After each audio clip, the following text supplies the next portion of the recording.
أشمر كفونا جل فنتوتا كموت جرّا زفت بكم جرّا نجاتي كبجان كده سكرات جبايا ديمي فيديو نورا ويفتوا مقاسم جدا على جبايا ديمي مشابه بريدة مشاعر جايبها كنا وان جبايا ديمي تلو أكلوا فكاتا ساني بريدة خواتي ديشودا ada dua waktu harus terus agak sendirian sudah dekani waronni harus tan subscribe goda waronni mo mamile kita kan video ke sana share gochudan hagat umra na wajin turti goda asninjira sani kun sani wajiti mashallah baye bareda laman saatu garagara yechuda service to kora khame male kinu lechuju garagara bota lachitu bakalamani adan qodame jira hindu bota ufi qabe yechuda masnar gitan kana sani wati kun akana barede fez lechuda lon bitachu barbada bitachun iran fatina asninjira baye bareda eddu bareda bota ba elle fitu sufra ba elle siningafatu baye barede chuda kanani le hinzira kinoti kanani le hinzira yo barbada namo isumanta elle aynata kanani le hinzira garagaru mani tabarkani kanumani le tay aynata kanani le hinzira chuda warra barbada garbiya kootati helonantu hindalna sinjira telegram tae whatsapp dan imo nagachu ndetani masha bareda barbanna sanamin gara zulama shokota sinjira kana bareda baye barede chuda kadurati irra sarbisin kon irra fudrada kadurati hangana hiyabatu kusarbisa baye yabada chuda kusinar gitan kana kan sarbisin sa baye yabada chuda isra fudrada baye barede chuda mesha bareda akasuma sarbisi abba fe sadihi chuda kinoti yo barbadan kana bitani kana le ramachi ko hindande tani wati fi burtuko ka burtuko harbisi burtuko wal ramachi ko hindande tani wal fakate jura mashallah baye bareda sarbisin ayna tabai dan jura wasna kana ayna tabai jura katini sa to koma garu islammo barbadan ke safila hindande jura kama sini kana ke safila tani baye bareda sarbisin baye bareda jura kinoti seri da kunni kasati hedduwa bareda jura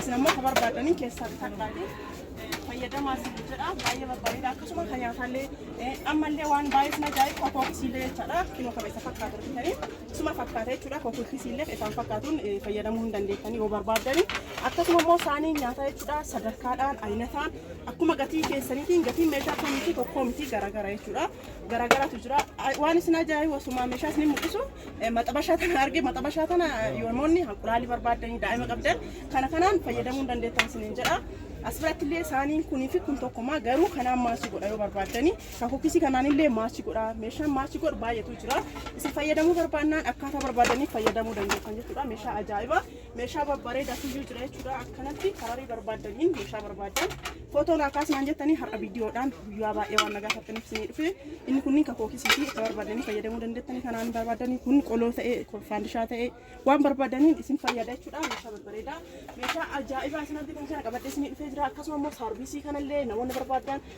saarbiisii firee sadiiti warqaammaadha warqaammaa orijinaalii naqannee bitachuu hin dandeessanii akkasuma immoo kookisii jechaadha kookisii qirxii kookisii baasu jechaadha kanuma fiddanii asii gaggootanii asiin kana gad qabdan jechuudha argitanii ufuma qirxii isin barbaadan isin baasa jechaadha qirxiin kanneen sadii jahatu garuma gara aynata garagaraati isa kana fiddanii asii sakkaatanii isuma kana bicha gad qabudha jechaadha maabaraatiin barbaadu wanumata kan barbaadu galaagilee ufumaan hojjetu jechuudha namoonni barbaadan koottaatii kanneen bitadhaatiin jira wantoota akka maxabashaa meeshaa babbareedaa meeshaa ajaa'ibaatu jira jechuudha akkasuma immoo maatii baay'ee qabaatan maatii baay'ee yoo qabaatanii nama goraara gaazexeessaadha meeshaa baay'ee maatii baay'ee yoo qabaatanii fi yeroo ayyaana yeroo qophii garaagaraa maxabashaan kun foon baay'ee isinii qabachuu danda'a jechuudha nyaata bakka tokkotti isinii qabatu jechuudha yeroo ammaatitti namoonni qaradisti eeleerra akaa'anii foon ammoo asirratti ammoo eeleerra akaa'anirra kanatu irra isinii bareeda waan ta'eef kanarra fayyadamuu dandeettanii maaraqi isa itti baay'iftanii asirra yoo fayyadamtan inni kun guddaa ta'e baay'ee isinii barbaada maxalayaan kun abbaa seerii sadiiti jecha namoonni bitachuu barbaadan seerii sadiiti akkana isa kana walirra bitachuu hin dandeettanii namoonni meeshaa akkana barbaadan inni biraa baaldiidha baaldii kana dhadhaadhaan fayyadamuu dandeettanii yeroo ammaa namni magaalaa keessa sa'a guddaa waan hin qabneef sa'a isiniin jedhu dhadhaa itti fayyadamuu dandeettanii wantoota garaagaraa waan akka kenneetti waan barbaadan itti fayyadamuu dandeettanii baay'ee guddaadha jechuudha akkuma isin argitan kan hin guddata jechaadha inni biraa ammallee bootama duratti isinii deebi'a saanii waxii ammallee abbaa seerii sadiitiin jecha akkana fakkaatee isinii dhufee jira jechuudha abbaa seerii sadiitii jechuudha baay'ee bareeda jechuudha akka barbaadanitti qayyaraatti fayyadamuu dandeettanii sun fedha keessanii abbaa seerii sadiitii jira asirratti yoo barbaadani abbaa seerii afuriiti jechaadha asirratti yoo barbaadan abbaa seerii afurii jechaadha saanii abbaa seerii afurii yoo barbaadan biratti fayyadamuu hin dandeettanii baay'ee bareeda. As keessaa hin bu'u kun keessi isaa kan dhooqa waan ta'eef keessaa hin danda'u. Abbaa seerii afuriitii bitachuu hin dandeettanii. Meeshaan hunduu gatii amma isin mul'isu kunniin gatiin isaa kan wal fakkaatu jira kan garaagaraatu jira. Gatii wal fuudhatan meeshaa kana gudduu isin himuu danda'u. Maaliif gatiin meeshaa hundaatu garaagara waan ta'eef ani hindi kamalee nama gurguru waan taaneef meeshaa isaa garaagaraan hin beeku. Inni kun kophatti jechuudha argitanii qabata qaba kophatti kidaanidha garuuyyuu maayikaadha jechuudha waan isin ajaa'ibu maayikaadha shaklaa miti maayikaadha baay'ee bareeddi maashaallah namoonni bitachuu barbaadan isii kanallee bitachuu hin dandeettanii akkana qabata qabdi jechaadha. Inni biraas biratti qimamii jechaadha. Qimamii kanaan durallee isin bitee ture ammallee barbaadan kunillee abbaa filee sagalii jechuudha. Kanallee bitachuu hin dandeettanii kunillee kaawwatiitii abbaa tokkooti jechaadha. Kunillee kaawwatii ta'ee abbaa tokkooti isin garuu firee barbaadan bitachuu dandeettanii asirrattillee kunillee abbaa tokkooti jechuudha. Maashaallah baay'ee bareeda. Inni kun abbaa seeriidha. Makarajii qabatee kun guutuun isaa walirra gurgurama jechaadha. Isin ammoo kan barbaadan bitachuu dandeettanii haga darajaa sadiitiin jira.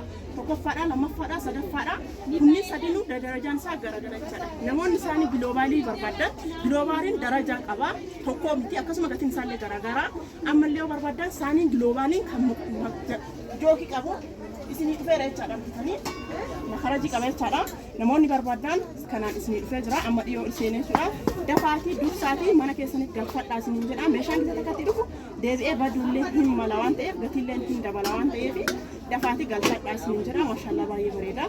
Meeshaan zamoona kana baay'ee waddadee jira. Sharafni dabalee maal jedhanii baay'ee waddachiisanii jiranii. Kanaan illee barbaadan bitadhaa isiniin jedha. Sa'aatii ammaa kana akka dhufe boora kana qofaanii adiin hin argine. Akkanatti isaanii giloobaalidhaan walirratti dhufee jira jechuudha. Namoonni bitachuu barbaadan dafaatii mana keessanii galfadhaa isiniin jedha. Maashaallah makarajiin babbareeda makarajiin ajaa'iba. Orjinaaliin jechaadha baay'een dhufee jira. Akkanatti mana keessanii galfachuu hin dandeettanii hedduu babbareeda jechuudha. Akkuma jaaladhe namoonni jaalatan yoo jiraate as keessaa mana keessanii bitadhaa galfadhaa isiniin jedha. Maxabashaa ajaa'ibaatu jira jechuudha. Maxabashaa gurguddaa ajaa'ibaatu jira as keessatti yoo bitachuu barbaadan akkana fakkaata jechuudha. Maxabashaan kun baay'ee guddaadha. Kurreellee qaba akkuma isin argitan kan maatii baay'ee namni qabuu fi akkasuma qophii garaagaraa piroograamii garaagaraatiif yeroo ayyaanaa yoo barbaadan as keessatti fayyadamuu hin dandeettan isin jedha. Baay'ee bareeda waan ta'eef maashaallah kan isin argitan kana kurree qaba. Kurree isaallee harka isin hin gubu asuma qabatanii irraa fuutan jechuudha argitanii asuma qabatanii irraa fuutanii kurreen isaa maashaallah qabatan jechuudha. Kuma takka isinillee hin dhibu baay'ee bareedaallee keessi isaallee siraamiikidha akkuma isin argitan orjinaaliidhaallee guddaadhaallee galaagilee jedhama kun bakka takka maatii muluu galaagala jechuudha. Namoonni bitachuu barbaadan bitachuu irraa kaatina kana fakkaata jechuudha. Meeshaan kennaa warroonni haroo taatan saskiraayib godhaati laayikii osoo hin tuqin bira hin darbinaa isin jedha. Warroonni maamila keessaa taatan sheer gochuudhaan hiriyoota keessanii qooda akka isin wajjin fayyadaman taasisaa isin jedha. Warroonni meeshaa keessan isinii bitaa jiru meeshaa akkanaa kanneen keessa olfadhaa isin jedha. Warroonni haroo bitattanillee warroonni haroo bitattanillee ajjadhaa isin jedha. Lakkoofsi bilaakiyaa duwwaa 972 duwwaa 25 irratti telegiraamiin iimoon waasaappiin kanumaa heeloonaan jechuun irraanfatinaa gara zulaa maashookoota meeshaa orjinaalii namoonni galfachuu barbaadan. Isa biraa minxaafii yookiin alagaa bira buufatanii akkasuma immoo saaloonii xixiqqaadhaaf saaloo gaadaa algaatiif jechuudha. Isii kana jechuudha baay'ee bareeddii guddoodhaallee akkuma isin barbaadaniin bifa isin barbaadaniin guddaa fi xiqqaa jira. Inni kun baay'ee guddaadha jechuudha. Wanti isin beekuu qabdan ka biyya keessaatii fi ka biyya alaatu jira. Inni kun ka biyya keessaati jechuudha. Baay'ee bareeda akkuma isin argitan kanatti jechuudha. Maashaallah baay'ee bareeda. Carqin isaallee namatti tola. Hedduu jaaladhee kararri isaallee bareedaadha. Osuma hanga bal'isee viidiyoo waraabaa waan isin ajaa'ibu namni biraallee bitachuuf laalaa jira.